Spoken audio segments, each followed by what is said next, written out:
saya ini merasa hidup di dunia itu sendiri. Sampeyan tak warai la Allah kalau kotar. Imam yang ngarang hikam itu punya resep supaya kamu seneng terus. Liyakil lama tafrahu bihi, mesti yakil lama tahzanu bihi. Usahakan sedikit sekali apa yang bikin kamu seneng, maka akan sedikit sekali yang bikin kamu susah. Jadi misalnya kulo jadi kiai, misalnya cari wong ya kulo kiai wong alim. Jelas nak ngalime ngalim, nak kiai rapati ya, nak ngalime jelas. Tapi nak kiai rapati ya. Nah, kan kiai tapi ra ngalim. Nah kulo nak darani wong alim malah muni ya jelas ya. Nak kiai rapati ya, kok rapati nurut tapi aturan masyarakat rapati napa? Nah sampean kiai tapi ora napa? Ngalim.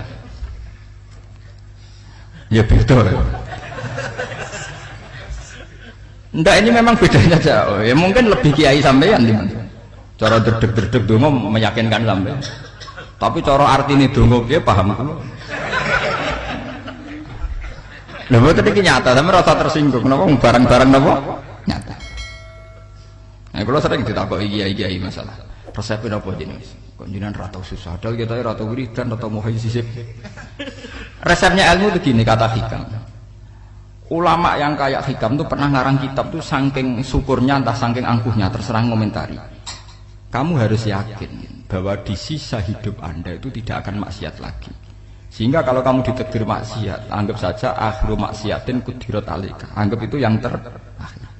Siapa yang menganggap mohal bahwa dia tidak akan dosa sampai mati, berarti menganggap Tuhan itu lemah. Karena cara berpikir kita kan bayangkan hidup itu 40 tahun lagi. Misalnya saya sekarang umur 40, bayangkan umur kadang 4 tahun meneh. Sampean misalnya umur selawe, bayangkan selawe tahun meneh. Sehingga nganggap dalam durasi ini selawe tahun kok orang maksiat kan mohal. Apalagi sampai sudah tahu maksiat itu bakatem, paham? Ya maksiat di kelas-kelasan, nak BG pacaran. Nak wong iso omah ya nakal, nak sing setengah soleh ya berbau proposal ya sesuai kontaknya dhewe-dhewe. Itu kan urusan masing-masing. ya itu kan urusan masing. Moe wakisabu ala wa, ngono ora ana sing roh wakisabu ala. Rombongan wali songo, mbok kangen wali songo, mbok golek selisih wawahu napa alam. Sing roh pangeran piyam. Mbok kangen wali, mbok golek selisih margin. Niku semoga wawahu napa alam. Ya itu kan urusan jenengan mbek pangeran, mboten urusan kula. Tapi tetap saya sebagai ulama mengingatkan, niat itu ditoto. Begini, ulama dulu tuh ngitung hidup itu hanya 2 menit 2 detik. Sehingga dia ya gampang saja. Kayak imam, kayak kanjeng Nabi itu, ya Rasulullah kenapa tidak menyediakan makan untuk besok? Loh, saya itu tidak yakin kalau hidup saya sampai besok. Ya sudah begitu cara, ya sudah tenang saja. Kalau sampean kan bayangkan hidup 4 tahun lagi, 5 tahun lagi, sehingga arah mangan di wedi tenan. Padahal bolak-balik zaman cilik arah mangan tetap wedi. Jadi cara berpikir Nabi itu begitu. Begitu juga cara pikir sahabat, cara pikir ulama-ulama yang waras itu begitu. Loh, saya itu pernah melarat di Jogja zaman pertama merantau. Itu kalau santri saya bilang, Gus kok tidak punya beras nih? Tapi apa yakin nak sesuk urip Pak? Kowe butuh mangan sesuk, anak sesuk ijek napa? Cara berpikir ulama itu begitu. Sehingga melihat maksiat juga gitu. Alhamdulillah aku ijek urip 1 detik, 2 detik, 2 menit. Sehingga hidup. Dan itu sudah cukup untuk lafadzkan la ilaha illallah. Makanya kata yang ngarang hikam, betapa murahnya Allah. Surga itu hanya bisa dibeli dengan 2 menit. Karena surga itu senilai la ilaha illallah. Miftahul jannah la ilaha illallah. Itu cukup 1 menit. Berarti surga itu regane mau 1 menit. Dan karena dia nganggap hidup itu 1 menit ke depan la ilaha illallah, ya sudah. Dia ngitungnya hidup itu per menit. Kalau sampean kan enggak, per 10 tahun, per 20 tahun. Sehingga kriminal betul, cara pandang sampean itu kriminal betul. Sehingga bayang kudu di duwe, kudu di bojo, nak kiai kudu di pengaruh. Nah kalau saya enggak, saya meskipun tidak sehebat itu, tapi mewarisi keilmuan mereka. Jadi misalnya saya jadi ulama, itu bayang non, di santri mau sitok. Islam pokoknya ke Ahmadiyah ya gitu saja. Ya pokoknya sudah gitu. Orang bayangno santri sing kelambinan takwa khusuk salam tempel demen gelo. Demen apa? Lu tanyakan santri-santri saya itu mungkin belum pernah nyuri istri saya bikin kopi. Bisa dihitung. Karena saya itu sederhana saja. Misalnya saya pergi dari Jogja ini yang nyata salam. Bayangno bojo gue semaca gawekno kopi, bukakno lawang malah kecewa. Seperti umumnya orang kan gitu. Semerantau ada bayangno bojoku nyuambut, digekno kopi, digodhogno banyu hangat teman, bareng teko bojone wangep kukur-kukur. karena tarifnya dia ideal maka mudah kecewa kalau itu tidak terjadi. Nak kula mboten sembahyang napa Yogya ibu bojoku cek uta Islam. Nak sholat 5 bulan ya sudah gitu. Pakai standar-standar yang minimalis. Saya dari rumah bangun sampai ngaji ya, pokoknya melek ya sudah nak sholat 5 napa. Mulane sudah gitu. Andai kan saya pakai standar maksimal maka akan mudah kecewa. Rasulullah juga begitu. Rasulullah itu ngadepi Sayyidah Aisyah itu ya begitu, ngadepi Hasan Husain. Sehingga tidak ada cerita Nabi mudah kecewa betul. Karena Nabi bayangkan anak istrinya itu ya minimalis sekali, urusan dunia loh maksudnya minimalis sekali.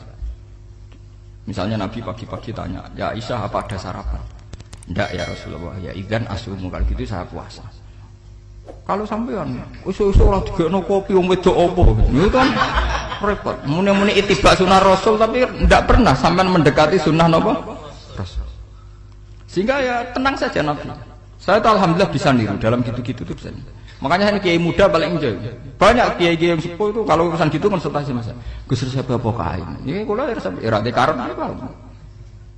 Juga saya tidak pernah bayangkan apa tanggaku seneng aku atau ora sing ngaji aku kecewa, tidak pernah bayangkan. Sampean itu kan makhluk, tidak penting. Kecewa tidak kecewa itu tidak penting.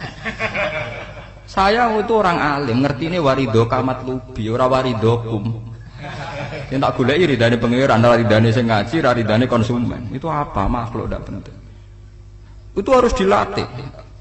Harus napa? Sehingga orang itu kalau biasa sholat, maksudnya biasa ta'alluq bi Allah, mesti la'allaka tardo, mesti gampang puas. Karena dia iktifak ngalap cukup bi Allah Subhanahu wa ta'ala. Saya sebagai manusia juga sering ditangisi istri, misalnya saya sering ke Jogja sendirian.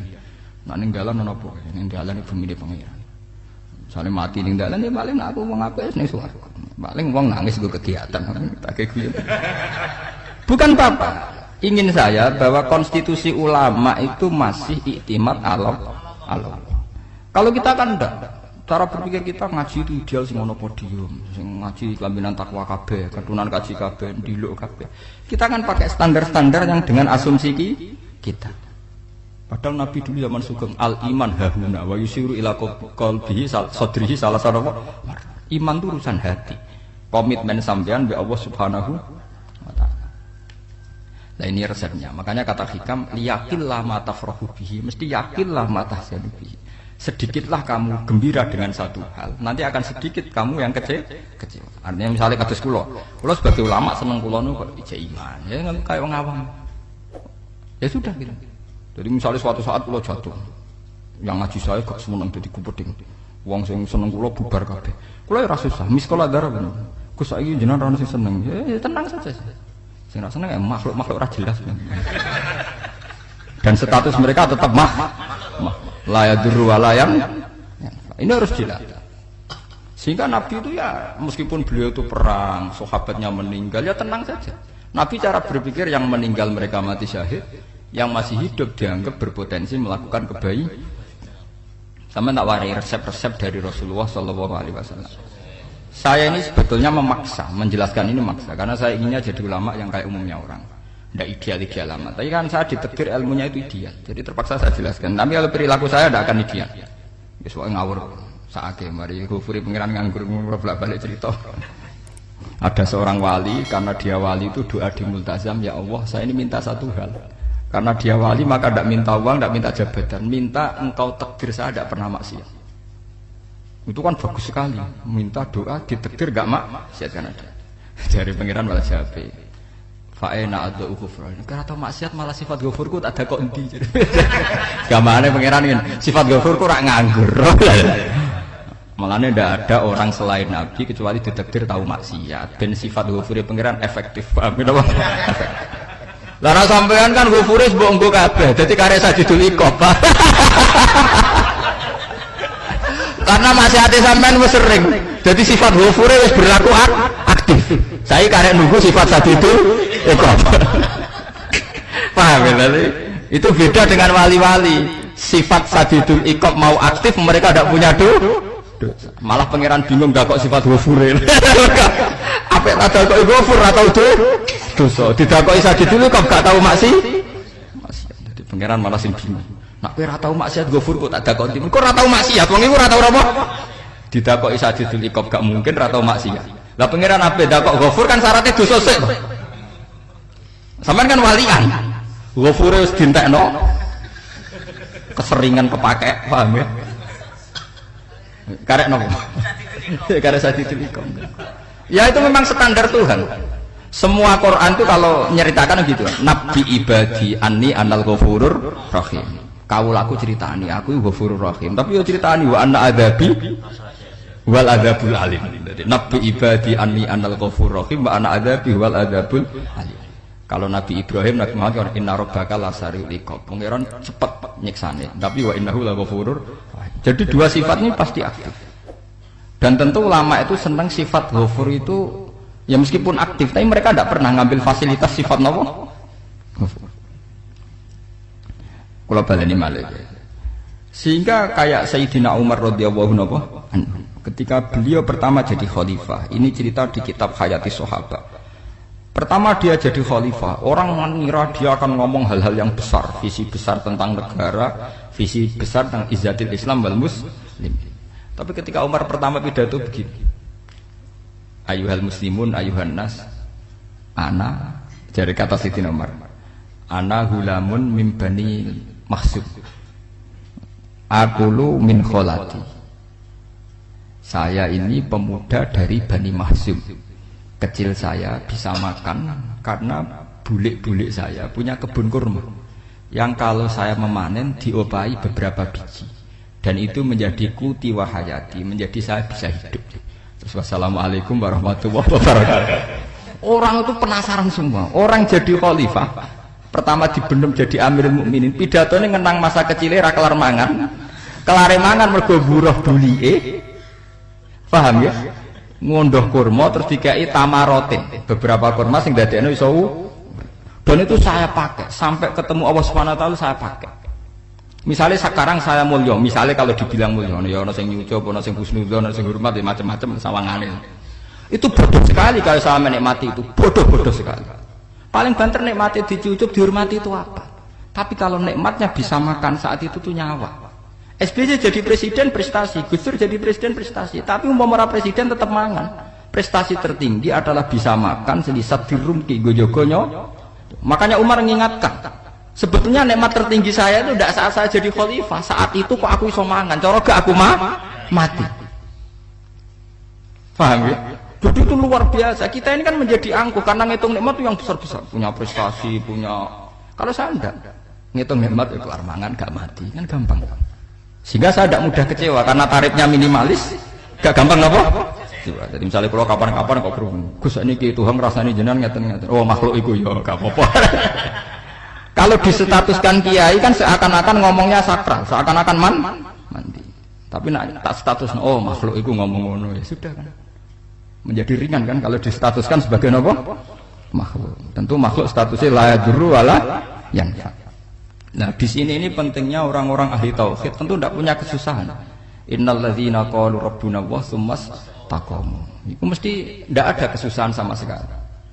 Misalnya ulama-ulama dulu mau mati ya tenang saja. Mati kedua itu mati paling menantang, menyenangkan sekali. Karena mati yang seru itu mati zaman Al-Adam. Misalnya saya kelahiran tahun 70. Tahun 40-50 kan belum ada saya. Itu mati yang sejati karena Al-Adam. Kenapa? Al-Adam tidak ada. Mati yang nanti itu mati yang petualangan. Karena saya mati setelah menyaksikan kekuasaan Allah. Setelah husnudzon sama Allah. Sehingga mati yang menuruti kerinduan. Akan ketemu sang kekasih. Makanya Jalaluddin Ar-Rumi ketika mau meninggal dan orang-orang muridnya nangis, dia marah-marah. Hei murid-muridku, betapa bodohnya engkau. Saat kayak ini yang saya tunggu. Saya sudah menyesal berpisah sampai Allah zat cinta seneng. Aku kecewa waktu makhluk-makhluk kaya kowe. Saiki wis wayahe aku goleki Khalik zat sing tak senengi malah mbok tangi. Cek bodhone kowe. Saat-saat sing tak enteni malah mbok tangi. Betapa aku lamanya menunggu kematian ini. Mergo hidup itu keterpisahanku mbek Allah, kemen ketemu kowe jare. Mulane Jalaluddin Rumilah yang mengistilahkan mati itu malam pengantin. Makanya fal'an awanul firaq minkum wa awanul wisol bihabibi. Ini saat yang indah karena ketemu dengan berpisah dari makhluk-makhluk yang tidak penting menuju sama habibi kekasihku. Jadi yang mengistilahkan mati itu malam pengantin. Semenjak istilah itu populer sehingga di Jawa ana ngipi dadi nganten takwilane mati. Itu filosofi sufi, ya filosofi napa? Lah niku tenan. Begitu juga sahabat-sahabat dulu. Bilal itu mau meninggal, anaknya do nangis. Bilal lagu ya. Ditanya sama anaknya, "Kenapa anak-anak kamu nangis?" Nah jenengan badhe kapundhut. Aku malah seneng nang mati. Hudan nalqal akhibah Muhammadan wa hisbah. Aku nak urip ketemune mbek kowe terus. Malah nak mati ketemu Nabi Muhammad. Hudan nalqal akhibah Muhammadan wa hisbah. Nah, dengan cara pandang begitu maka hidup itu enjoy saja. Ya, saya sebenarnya keberatan pakai kelas ini, keberatan karena saya harus ngulang sampean-sampean itu. Ya makanya potensi kayak saya tentu mengurangi jadwal ketemu. Makanya saya mohon kalau tidak penting itu jangan sungkan. Anggap saja itu bagian dari hormat saya. Ya minimal sampai anak misalnya di dua saya ketahui gue jajan pentolan enam, lah apa mau gue suwan bareng malah repot. Bos ganggu wong anak keleleran pak. Lah misalnya sampai kepen takok hukum, wong nak pinter hukumnya takokane ya ringan, takok kiye tanggam paling iso. Karena pertanyaan yang ringan tentu ya ringan-ringan saja kan. Gak perlu kiai kaliber. Sampeyan ora usah GR. Kula pertanyaannya angel Gus gak ono sing iso jawab. Wong nak ra alim tahke, iku pertanyaane ya ora pati mutu. Iku wis kangelan ngoten. Ini mboten ngenyek tapi padha enak. Padha napa? Makanya kalau latih. Jadi hikam sendiri itu ada manhaj, ada metode. Kalau orang supaya tardo, liyakil lama tafrohubi, yakil lama tahzanu. Anak saya itu kalau habis main pulang, itu saya senengnya pol. Istri saya pernah jangan. Gus, anak mulai senengnya dek biro-biro, anakku gelem mulai nih ngomah. Misalnya minggat terus piye. Saya itu anakku lo main mulai itu seneng. Biro-biro anakku mulai nih ngomah. Dipanggil anak saya bapak itu senengnya sak boleh. Biro-biro saya manggil bapak. Jadi saya pakai standar minimalis kan. Saya tidak pernah pakai tarif. Dia anak yang ideal dihormati orang. Sampai anakku sujud nih pangeran, ngerti pentingnya mau tasbih. Makanya anak saya tak namakan tasbihah semua. Itu ya sudah. Saya tidak pernah bayangkan anak saya jadi kayak besar dihormati cuma. Mari gampang kecil. Ya sekolah kan Sayyidina Umar. Saya pemuda dari Bani Mahzum. Yang kecilnya bisa makan karena buruh bulikku. Akal tuh tamarot. Wah itu saya baca tuh nangis betul. Betapa hebatnya Sayyidina Umar. Mengingatkan ulang bahwa nikmat tertinggi itu ya makan karena makan kaitannya nyala. Orang jadi bupati enggak jadi bupati tetap makan. Jadi kalau ngatain saya tarifnya minimalis sekali. Nah, kalau orang sudah makan gitu lah Allah katar mudah sekali. Tapi kalau sampai tarifnya ideal harus di mobil kudu sangune akeh. Mosok gue mobil gak sangu akeh. Barang gue sangu akeh kudu gue penderek. Mosok kere lunga wong sugih kok lunga tanpa penderek. Barang pendereke maju. Mosok ora kena dikeloni jadi malah repot. Akhirnya gue wong ayu, anak selingkuh diujar-ujari sing itu malah perkara meneh. Ruwet nuruti tahapan-tahapan duniawi Makanya resep kalau ingin seneng tuh kon sholat. Maksudnya sholat tuh dihayati secara tauhid ya. Dihayati secara tauhid. Misalnya inna sholati wa nusuki wa mahyaya wa mamati lillahi rabbil alamin. Itu akan pasti Allah katardo, pasti mudah melihat alam ini ridho. Ini satu sekelumit ya, dari resep seorang ulama yang saya meniru beberapa di kitab Hayati Sahabat, di kitab Hikam, dan meniru terutama semuanya sanad dari Rasulullah Shallallahu Alaihi Wasallam. Makanya suatu saat Nabi itu kagum. Abdullah bin Mas'ud itu jalan-jalan dan dikawal oleh beberapa malaikat. Terus Nabi itu heran. Ya Abdullah, kenapa malaikat itu selalu mengawal kamu? Terus kata Abdullah bin Mas'ud, ya Rasulullah, inilah akhtu khutwatan illa wa azunnu alla akhtu wa ukhra wa ma akaltu luqmatan illa wa azunnu alla alqamu ukhra. Saya itu tidak pernah melangkah kecuali saya tidak pernah yakin apa betul saya bisa melangkah lagi. Jadi perlangkahnya itu dia iktimat Allah. Dan saya tidak pernah mengunyah satu kunyahan kecuali saya tidak yakin apa betul saya bisa mengunyah lagi. Sehingga setiap kunyahannya tetap semuanya bernada Bismillah. Semua itu atas nama pertolongan Allah. Terus kata Rasulullah, orang kayak kamu itu andekan saya ada nabi terakhir itu jadi nabi. Jadi makanya dulu Nabi itu sering ngendikan, andekan orang-orang kayak gitu itu ada nubuah, tentu mereka punya derajat nubuah. Jadi tidak jadi nabi tapi punya derajat nubuah. Lah orang yang cara berpikir gitu tentu tidak khawatir apa yang hilang dari dirinya karena dia berkontrak dengan Tuhan hanya per menit per detik.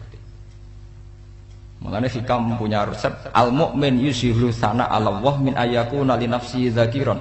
Seorang mukmin yang sejati tentu kontraknya dengan Allah Subhanahu wa taala dan dia tidak pernah ingat dirinya sendiri. Kayak sampean pas umat tapiil, Allahu Akbar, Allah Maha Besar, subhanak. Selalu ana wong ngrasani ya ora lali, termasuk lali utange barang niku. Tapi yang jelas kan menjadi enjoy dengan dirinya sendiri. Paham ya? Menjadi enjoy dengan dirinya karena dia tidak sering punya kontrak dengan makhluk. Nah ini maksudnya Allah kan apa? Janganlah Allah kata kamu pandang, apa nak sholat terus kabul kajati, apa nak sholat terus untuk duit ya nambah bermun. Karena cara berpikir iso aja nak duit ya. Dan ini resep ya, dan resep ini dari ulama-ulama yang istinad ila Rasulullah Shallallahu Alaihi Wasallam. Karena kalau Nabi itu memang cara pandang begitu.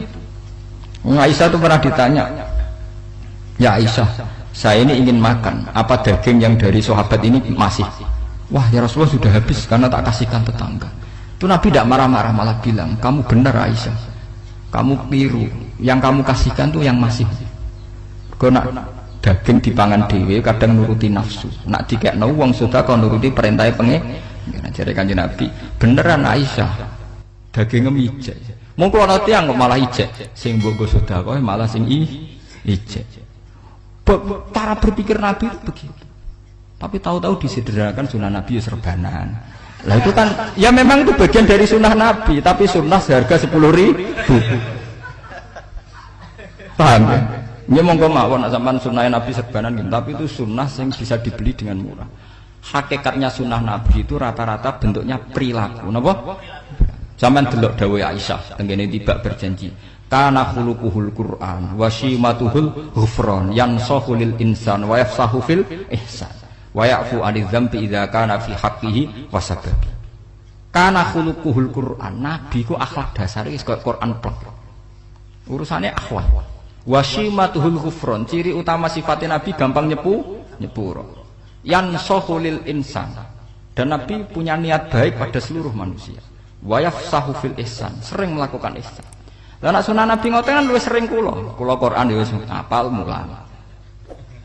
Wasimatu ghufran kula gampang nyepuro, sampeyan ngaji angop ya ora tau tak amuk. Yang sahulil insan kula bedina nasihati tiyang mulang. Wayah sahufil ihsan tak gawe gampang. Kula mulang ya ora tau gawe tarik. Itu sakmene kudu podium, kudu wong dilo ya ora. Pokoke anggere ke Ahmadiyah ya salat madhep ngulon ya sudah. Loh itu kan dawuh Aisyah ketika ditanya kaifa kana khuluqu Rasulillah.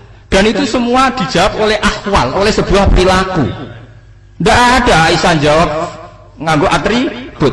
Oh Nabi itu jubahan, serbanan, tidak ada itu. Memang itu sunnah ya, saya aku itu sunnah, teman jangan salah paham ya. Tapi itu sunnah yang tidak dijawab oleh Aisyah. Sunnah yang sampean jawab sendiri, paham?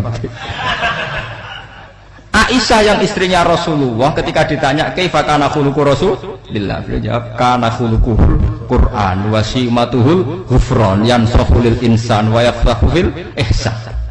Semuanya akhwal wa ya'fu 'anil dzambi idza kana fi haqqihi wa sababi wa idza di'a haqqu wa lam yakun li ahadi marra'ahu badihatan haba wa idza da'ahu al miskinu ajaba yaqulul haqqa walau kana murra wa la yutmiru lil muslimin hisaw wala dur. Semuanya itu akhwal, satu perilaku sosial. Saya mengakui kalau serbanan sunat, ya saya ngakui. Tapi sunnah wis karena saya mewakili yang akhwal tadi yang apa? Lah mungkin untuk sampeyan, monggo kalau untuk ngisi sunnah. Tapi mbok ya adil itu. Ini bukan kritik mboten nggih. Yang meyakini serban sunat kan sudah banyak dan itu bagus. Tapi cobalah juga meyakini ahwalu Rasulillah. Makanya mansana sunnatan itu rata-rata ulama maknani siapa yang ikut sunnahnya Nabi. Rata-rata ulama nafsir ahwalu Rasulillah wa af'alu, perilaku sosial Rasulullah. Makanya terusannya wa idza da'ahul miskinu ajaba. Kalau dipanggil orang miskin ya datang. Ya maksudnya ada harus orang miskin manggil pas resepsi kawin boten. Misalnya ono wong melarat kuwi di sepeda motor, wong melarate yo ngeteroni puskesmas ya mbok terno. Wong melarat lara yo nukono misale apa minyak kayu putih mbok tekani. Ora kok ngerti-ngerti mbok urusan walimatul urus sing wajib piye lho. Payah. Lho, lan wa idza dal miskin ajabe ora ana hadise urusan walimatul urusan mboten. Kalau orang miskin manggil ya. Dalam riwayat hadis ya Nabi sering dipanggil orang miskin. Ya Rasulullah, mbok datang ke rumahku, ada apa? Terus ya Nabi, saya tuh ingin rumahku sing elek jenengan nate salat teng mriku. Ya Nabi datang ya salat saja ya ora jamuan. Fi ayyi makanin aradta an usolliya fi. Kamu di tempat mana kamu seneng saya salat? Teng mriki ya Rasulullah. Ya Nabi salat. Sing ngundang ya waras pisan. Kenangan mbek Nabi kok mae dienggo salat Nabi. Ambean tahu tanggung kiai kon salat. Kon mromosekno anakmu iku paham. Kiai dongakno nggih kersane ketampi PNS waduh. Padahal kiai ini dhewe anake ra PNS. Kalau dulu kan sahabat ngundang Nabi itu ya gitu. Ya Rasulullah, saya itu ingin sekali engkau sholat di rumahku. Fa'attakhidhahu musallan. Kemudian tempat yang pernah engkau sholati mau tak pakai musola pribadi. Makanya masjid Kiblaten itu rumahnya sahabat. Karena dulu Nabi pernah sholat di satu tempat. Adalah ono perintah tahlilul kiblat itu di rumahnya sahabat. Itu sahabat dulu itu kalau ngaturin Nabi itu kenanya ingin Nabi pernah sholat di situ. Nah, ilmu ngeten ini mentek. Ya, untungnya nonton kulo, jadi ono sing eling-eling ya Pak. Nah, teman kudu syukur ya, artinya syukur ya. Orang kayak saya itu tidak usah sampean dikte-dikte ngikuti hukum adat. Kalau ngoten sampean gelo mergo kula ora iso teko, kula ya gelo perkarane ulama kok mbok atur. Makanya saya sering guyon cerita saya itu kalau di pasar Pandangan dulu tuh anyaran boyong sering di pasar ditanya sama Gus wong alim kok ning pasar. Piye? Aneh tuh, ya aneh kuwi. Aneh piye? Bodohnya wong alim. Kadang masyarakat itu tidak sadar keanehan dirinya sendiri. Mereka enak saja merasa kalau orang alim ke pasar itu aneh. Mereka tidak sadar orang bodohnya wong alim ya aneh. Enak saja mereka mikir sepi. Paham ini supaya sampean la Allah kan apa tar. Makanya untuk Rasulullah, Nabi itu sering ngendikan ana tamu hormati. Tapi etika mertamu di Rasulullah itu walakin idza du'aitum. Mertamu Nabi itu nunggu ditimbali. Walakin idza du'itum du'iya mabni majhul. Ketika kamu ditimbali fadkhulu. Jadi ya ayyuhalladzina amanu la tadkhulu buyutan nabiyyi illa ayyudzana lakum. Jadi untuk sowan Nabi itu nunggu meskipun sahabat itu rindu Nabi, tidak berani sowan ke dalamnya Nabi. Kalau ingin ketemu Nabi di barno pas sholat jamaah, karena Nabi pasti keluar di masjid. Andai kan Nabi nerima tamu di rumah, ya ora sida dadi Nabi. Amen nampa tamu. Makanya la tadkhulu buyutan nabiyyi ku illa ayyudzana lakum, kecuali kamu dapat izin. Nunggu dipanggil. Wa idza du'itum kalau dipanggil lagi fadkhulu. Ya sudah begitu. Tapi sekarang itu ya sudah begini. Ini kulo cerita ilmiah saja. Saya tidak punya kepentingan apa-apa. Ya kepentingan kulo ben rabok tamoni jujur mawon. Cuma guling-gilingan dulu itu kalau sahabat itu ketemu Nabi pendak sholat sama pendak ngaji. Paham ya? Jadi saya memilih sikap begini itu bukan tidak saya pikir. Tapi kalau ada kiai lain yang beda dengan saya tidak apa-apa. Kalau ulama lain beda tidak apa-apa. Justru seninya rahmatnya umatnya Nabi itu istilafu aimati rahmah. Khilafnya umatku itu rahmah. Mulane aku khilaf ben rahman, aku podo kan gak sido khilaf.